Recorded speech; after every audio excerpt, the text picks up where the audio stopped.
ఒక బ్రహ్మ మన్మధుడిగా మారి రూపుదిద్దాడేమో నీ రూపాన్ని.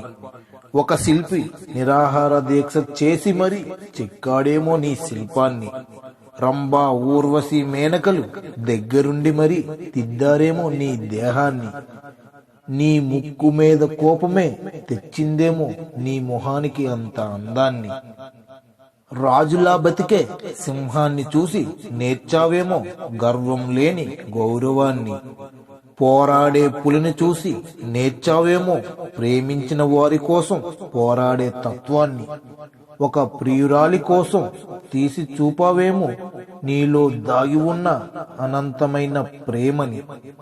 ఒక అమ్మ దేవతగా మారి నేర్పిందేమో ఆడవారి మీద నీకు మర్యాదని.